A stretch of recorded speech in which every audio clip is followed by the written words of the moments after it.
Shalom a todos, sean bienvenidos a este estudio sobre las curiosidades de la Haftará. La Haftará es la lectura de los profetas que acompaña al estudio de la Parashá semanal. Entonces, te recomendamos que antes de ver este video, estudies la enseñanza de la Parashá Vaerá.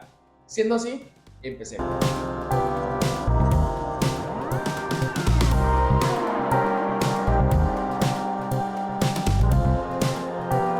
La Haftará de esta semana se encuentra en el libro del profeta Ezequiel, desde el capítulo 28, verso 25, hasta el capítulo 29, verso 21. Esta porción de la Haftará empieza de una manera interesante, usando dos palabras sinónimas, es decir, que tienen significados similares, pero tienen su pequeña diferencia. Vamos a ir a este texto para poder desglosar estas y poder entrar a un conocimiento más profundo de las palabras de nuestro Elohim, dadas por medio del profeta Yehezkel. Así ha dicho Adonai Yahvé: cuando recoja a la casa de Israel de los pueblos entre los cuales está esparcida, entonces me santificaré en ellos ante los ojos de las naciones y habitarán en su tierra, la cual di a mi siervo Jacob. Las dos palabras en que queremos centrarnos son pueblos y naciones. Este verso en hebreo dice lo siguiente: Ko amar Adonai Yahvé bekapsi et bet Israel. Min amim asher nefotzu ban benigdashti bam leenei agoim beyashbu admatam asher natati leabdi le Jacob. La palabra usada para pueblos es la palabra amim, que es el plural que traduce la palabra am, que traduce pueblo. Esta palabra la escuchamos mucho en la expresión Am Israel Hay. El pueblo de Israel vive. Am es pueblo y Amim es pueblos. La otra palabra usada en este verso es la palabra Goim. Esta también es muy conocida por nosotros. Bíblicamente tiene dos traducciones. Una es naciones y la otra es gentiles. Pero como tal es la misma palabra. De esta palabra tenemos estudios completos que te dejaremos en el primer comentario de este video. Ahora, dos palabras, Amim y Goim, son sinónimas. Son palabras que, aunque tienen cierta afinidad, en su composición tienen cierta diferencia. Pues Am hace referencia a un pueblo conformado, un grupo de personas culturalmente estables, con costumbres, tradiciones. En otras palabras, una nación. La palabra Goim son naciones o pueblos sin identidad, conocidos en traducciones neotestamentarias como gentiles, que aunque pueden tener cultura, costumbres, tradiciones, realmente no tienen un linaje definido. Este tipo de naciones o gentiles son aquellos que han perdido o ni siquiera les importa saber de dónde vienen y mucho menos para dónde van. Estamos hablando de los gentiles paganos, porque hay una diferencia con los gentiles santos, algo que ya vimos en otro video. Pero en este pasaje del profeta no está haciendo referencia a los Goy Kadosh, a la nación santa o al gentil santo, o no del todo, porque sabemos que el pueblo de Israel, al esparcirse entre todos los pueblos, se gentilizó, se paganizó. Y este primer verso hace referencia a ese Israel que estaba en medio de los pueblos, Amim, en medio de las naciones, Goim, y que Elohim los hará retornar. Y con ese retorno se deja ver la naturaleza del pueblo gentil, del que se queda ahí, del que no fue llamado. Dice el verso: así dice Adonai Yahvé: cuando recoja a la casa de Israel de los pueblos entre los cuales está esparcida, entonces me santificaré en ellos ante los ojos de las naciones y habitarán en su tierra, la cual di a mi siervo Jacob. Cuando él nos saque en medio de los pueblos, lo hará ante los ojos de todos los goyim de las naciones y de los gentiles. Ahí mismo, donde estábamos, él se hará visible, marcando una diferencia tangible. Porque dice que él se santificará ante los ojos de todos y así podremos habitar la tierra prometida. Pero, ¿qué significa que él se santifique ante los ojos de ellos? No es otra cosa que los elegidos, que el pueblo que está siendo recogido entre en santificación como ordena su majestad. Sean santos porque yo soy santo. Y es muy interesante porque aunque esta orden es dada en varias ocasiones en las escrituras, la primera vez que aparece en las escrituras es en Levítico.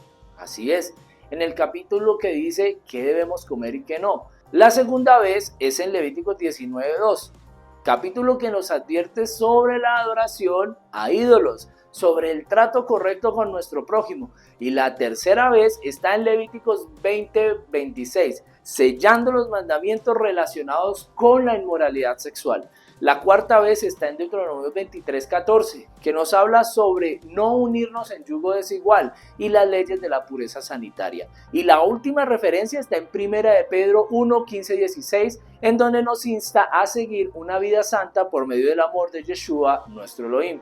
Yeshua, nuestro Mashiach. Estas son las referencias escriturales que te invitamos que estudies, cada una de ellas. Pero no leas solo la cita, lee todo el capítulo para que veas de qué está hablando Elohim. Es interesante porque justo estos 5 aspectos son los que nos separa del mundo actual: la ingesta de alimentos, la adoración a ídolos, el trato al prójimo, la inmoralidad sexual, el yugo desigual y la salvación por medio de Elohim hecho carne. Elohim se santifica en medio de gentiles por medio de su pueblo que se santifica. De esa forma somos vistos, nos hacemos diferentes ante los ojos de las naciones y habitaremos la tierra prometida. El siguiente verso es interesante. Y habitarán en ellas seguros, y edificarán casas, y plantarán viñas, y vivirán confiadamente, cuando yo haga juicios en todos los que los despojan en sus alrededores. Y sabrán que yo soy Yahvé su Elohim. Donde dice todos los que los despojan, en hebreo dice así: Behol Ashatim Otam.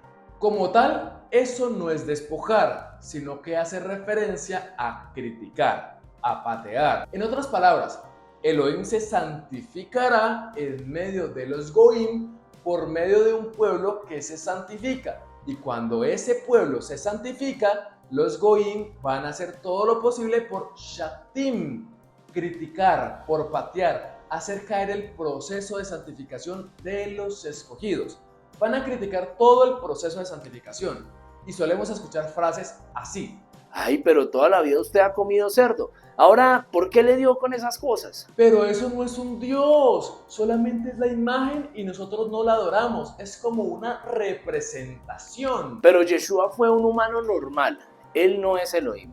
¿Para qué se pone esos flecos en la ropa? Eso se ve ridículo. ¿Qué tiene de malo que salgamos un viernes en la noche? Porque uno falte, eso no se da cuenta nadie. El mundo es comparado con Egipto, y en esta Haftará hay un juicio contra Egipto. Esta es la conexión con nuestra parashá, concluyendo todos los males que Egipto hizo a nuestro pueblo. Egipto en hebreo se dice Mitzraim, y es una palabra plural. Para entender qué significa, tenemos que estudiar la palabra hebrea de la semana con el More Agel. Adelante, More. Muchas gracias, Agel. La palabra Egipto se dice Mitzraim, y como ya lo dijimos, es una palabra plural. En singular se dice Metzar y traduce apretado, algo apretado, estrecho, angustia. Y no es que este nombre se lo hayan puesto a propósito porque era un país sometedor, sino que sus tierras eran estrechas, debido a que toda esa zona era desértica y lo único que tenían como fuente de vida era el río Nilo, que era el corazón de Egipto. Entonces había un territorio de un lado y del otro lado del Nilo, y entre más cerca estuvieran al Nilo, mejor les iba a ir a sus habitantes. Entonces lo que pasó es que las dos partes de Egipto se apretaron para estar lo más pegados al Nilo. A estas dos partes de Egipto en la antigüedad se les llamaron el Alto y el Bajo Egipto. Al existir dos Egiptos, de alguna manera hablando, serían dos Metzar, dos lugares estrechos. Por eso se le conoce como Mitzraim, haciendo referencia a la pluralidad en la estrechez de ese pueblo. Ahora, a esto le podemos agregar el valor espiritual de sometimiento a los pueblos que ellos consideraban inferiores, haciendo más tangible su nombre. Con esto terminamos la sección de la palabra hebrea de la semana. Sigamos con el estudio, Agel. Muchas gracias, More Agel. Elohim en esta porción del Haftará establece un juicio contra el pueblo que sometió a Israel, un juicio sobre Egipto.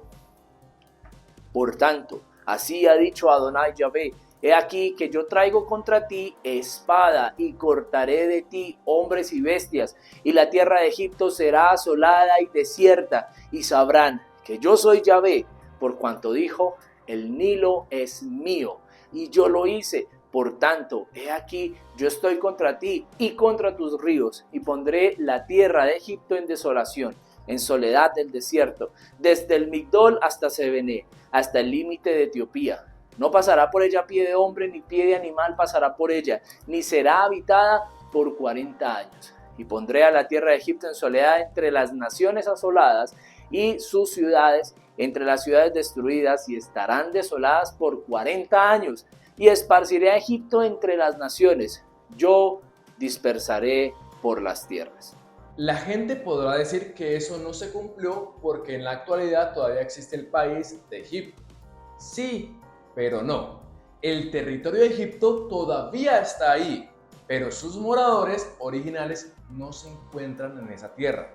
Sus moradores no hablan egipcio, no saben jeroglíficos y mucho menos adoran a sus dioses. En este momento solo están vigentes sus esculturas, sus jarrones llenos de polvo, de una historia que fue, pero que ya no es. Egipto es el mundo. El mundo tiene que quedar en ruinas cuando someten a un hijo de Israel, cuando éste quiere guardar los mandamientos. De eso se trata esta porción. Y sí, va a suceder. Ellos te van a querer hacer caer, pero Elohim te ha dado el manual para que te santifiques y marques la diferencia ante los ojos de las naciones, de donde Elohim nos está sacando para prontamente y en nuestros días heredar perpetuamente la tierra que fue prometida a nuestros antepasados. Shalom Alejem.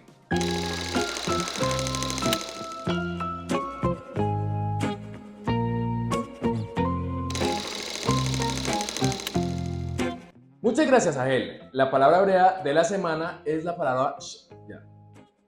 Otra vez. Palabra amim, que es el plural del plural. Honorable Señor plural. Tío.